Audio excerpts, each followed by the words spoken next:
Hello everyone, so welcome to Pro CUT. So let's start with the 15 most important MCQs you can't miss.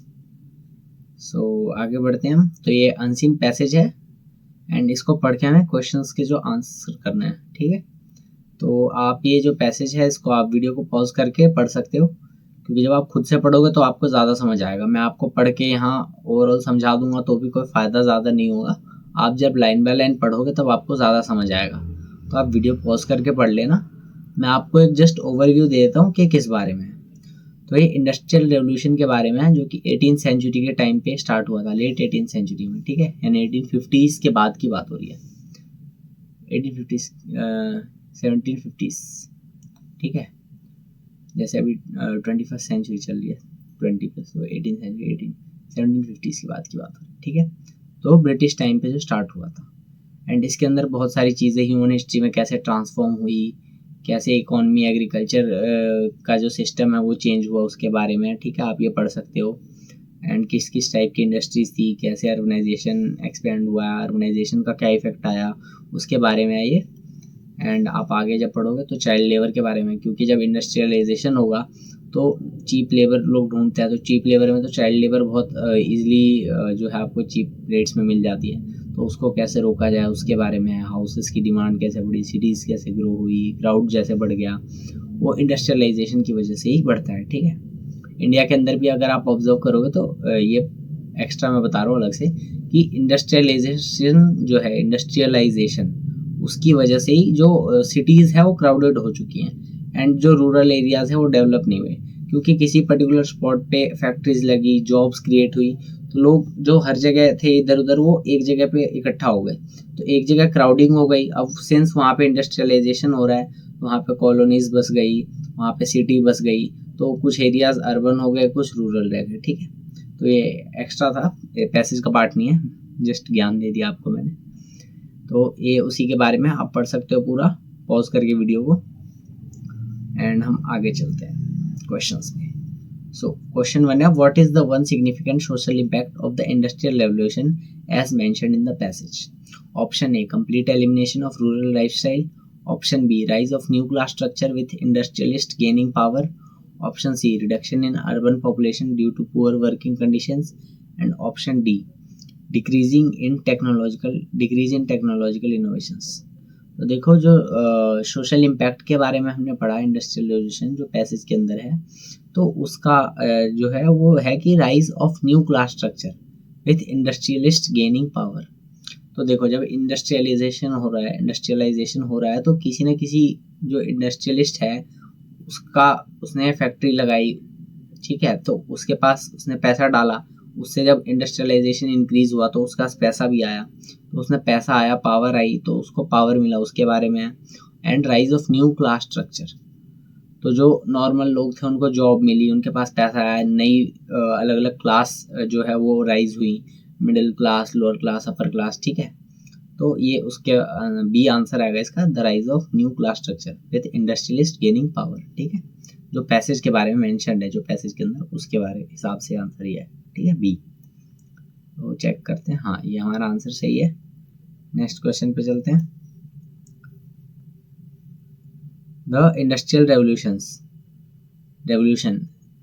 dash significant changes in both economic and social structures. ठीक है, तो अब यहाँ पे क्या आएगा, bring, brings, brought या bringing.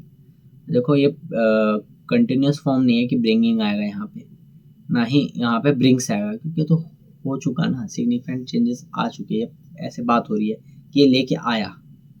ठीक है, तो लेके आया, तो the industrial revolution dash significant changes. Bring आएगा, ब्रिंग्स आएगा, ब्रॉट आएगा या ब्रिंगिंग आएगा. तो आप ब्रॉट आएगा यहाँ पे. ठीक है, आप बेसिक अपना कॉमन सेंस यूज़ करो यार, सिंपल है. तो इसमें मैं क्या एक्सप्लेन करूँ, अब आपने बेसिक इंग्लिश तो पढ़ी होगी यार. कंटिन्यूस फॉर्म, पास्ट छोड़ो यार, क्या मैं आपको जी के कह रहा हूँ, ग्रामर बताने लग गया. ब्रॉट आएगा इसका आंसर. ठीक है, ऐसे क्वेश्चन तो देखते आपको आंसर करना है तुरंत, इसमें टाइम वेस्ट नहीं करना है ऐसे क्वेश्चन. तो अब नेक्स्ट क्वेश्चन पे चलते हैं. What does the word urbanization in the passage most closely means?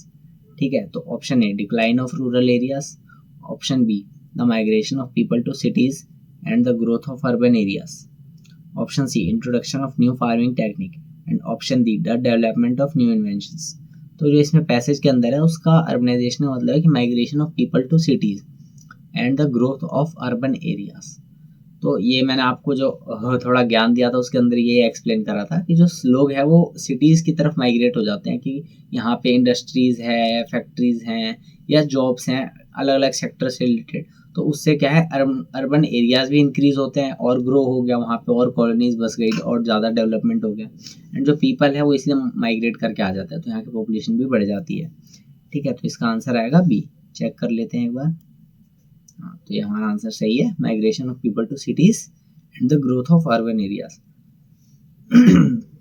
Next question पे चलते हैं। If the capital at the beginning of the year is 1 lakh and additional capital introduced during the year is 20,000, what will be the closing capital if the net profit is 30,000 and drawings are 10,000।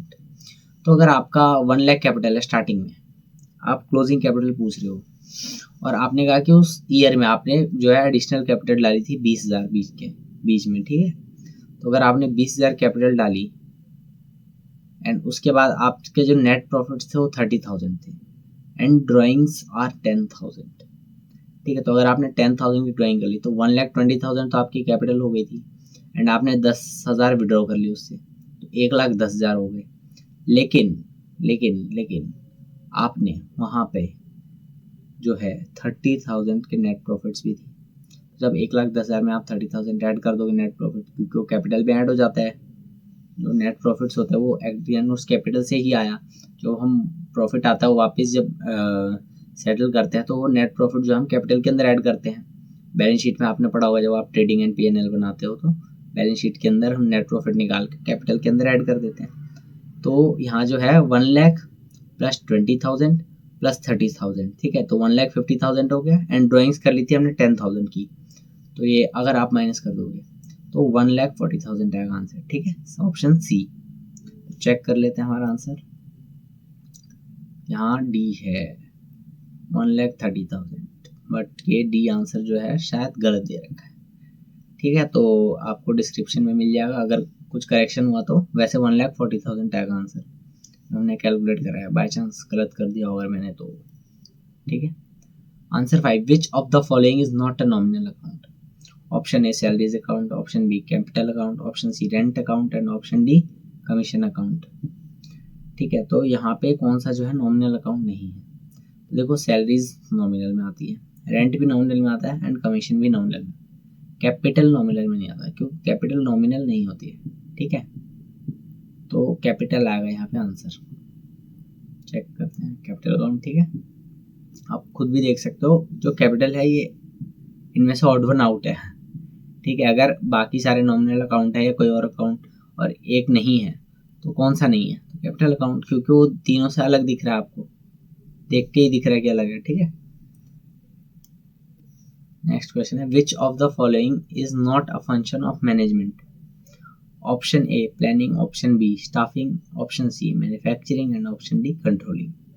तो देखो इसका answer आएगा manufacturing. क्यों आएगा, तो वैसे तो आपको ऑड वन आउट दिख ही रहा होगा और बिजनेस स्टडीज में आपने जब फंक्शंस ऑफ मैनेजमेंट पढ़ा होगा, फंक्शन ऑफ मैनेजमेंट क्या क्या थी, planning, organising, staffing, directing, controlling. अब उसके अंदर मैन्युफैक्चरिंग तो कहीं आता ही नहीं है ना, तो मैन्युफैक्चरिंग इज द आंसर। वैसे ऑड वन आउट है, आपको देख के तुरंत पता लग जाएगा, ऐसे क्वेश्चंस में तुरंत आंसर आपको पता होना चाहिए। तो 7th क्वेश्चन हमारा, which of the following is an example of primary industry. A banking, B fishing, C textile manufacturing and D transportation. तो जो हमारी प्राइमरी इंडस्ट्री है तो ये फिशिंग आएगा आंसर। ठीक है, क्यों आएगा ये बताने की आई डोंट थिंक ज़रूरत है, बट चलो बता देता हूँ, छोड़ो। तो बैंकिंग जो है हमारा, ये हम सर्विसेज प्रोवाइड कर रहे हैं, टर्शियरी सेक्टर में आता है, ये सबसे लास्ट की स्टेज होती है। पहले हमारा आता है प्राइमरी सेक्टर या primary industry, secondary industry, then tertiary. ठीक है, तो प्राइमरी में हमारा आता है जहाँ पे हम कोई चीज़ ग्रो कर रहे हैं या डायरेक्ट एक्सट्रैक्ट कर रहे हैं। ठीक है, बेसिक स्टेज प्राइमरी आता है, उसके बाद इसको हम प्रोसेस अगर कर रहे हैं तो सेकेंडरी में आ गया, जैसे कि टेक्सटाइल मैन्युफैक्चरिंग। तो टेक्सटाइल अगर आप डायरेक्ट कॉटन प्रोड्यूस कर रहे हो तो प्राइमरी में आता है, लेकिन जब आप उससे टेक्सटाइल बना रहे हो, कुछ मैन्युफैक्चर कर रहे हो, तो वो सेकेंडरी में आ गया। एंड जब आप इसको सेल आउट करोगे, कोई कंपनी बना के कुछ सेल कर रहे हो, सर्विसेज दे, तो वो टर्शरी में आ गया। ठीक है, अब ट्रांसपोर्टेशन है, ये आई थिंक टर्शरी में आएगा। ठीक है, प्राइमरी में आएगा यहाँ पे फिशिंग, सबके यहाँ पे एग्जाम्पल दे रखे हैं। ठीक है, तो ये फिशिंग आ गया आपका प्राइमरी में। नेक्स्ट पे चलते हैं, फिशिंग है answer. If the demand of a product is perfectly elastic then the demand curve will be. तो अगर जो डिमांड ऑफ अ प्रोडक्ट है वो परफेक्टली इलास्टिक है, तो डिमांड कर्व कैसी होगी? वर्टिकल, हॉरिजॉन्टल, या अपवर्ड स्लोपिंग, या डाउनवर्ड स्लोपिंग? तो अपवर्ड स्लोपिंग आ गया ऐसे ऊपर की तरफ। ठीक है, और डाउनवर्ड स्लोपिंग आ गया कि यहाँ से ऐसे नीचे। ठीक है, नीचे की तरफ। और हॉरिजॉन्टल हो गया ऐसे फ्लैट, एंड वर्टिकल हो गया ऐसे सीधा नीचे से ऊपर। तो इसका आंसर आएगा बी, हॉरिजॉन्टल। अगर प्रोडक्ट जो है परफेक्टली इलास्टिक है, उसकी demand for product is perfectly elastic, तो जो उसका कर्व है वो हॉरिजॉन्टल होगा। ठीक है, ऐसे सीधा। चेक करते हैं, हाँ हॉरिजॉन्टल है। ठीक है, नेक्स्ट पे चलते हैं। In two sector economy if consumption is 500 and savings are 200, what is the national income? तो देखो, नेशनल इनकम अगर आप कैलकुलेट करोगे टू सेक्टर इकोनॉमी में, तो 500 प्लस 200 आ जाएगा 700। ठीक है, ये आ गया आपका आंसर सी। ठीक है, आई डोंट थिंक इसको एक्सप्लेन करने की जरूरत है, बेसिक है यार ये तो। Find the odd one out, A pen, B book, C eraser, D table. तो सीधी सी बात है, ये सारे स्टेशनरी आइटम्स है और ये अलग है टेबल। बेसिक क्वेश्चन ऐसे पेपर में आ जाए तो मजा ही आ जाए, है ना। तो 11th पे चलते हैं हम। A is taller than B, B is taller than C, who is the shortest among three?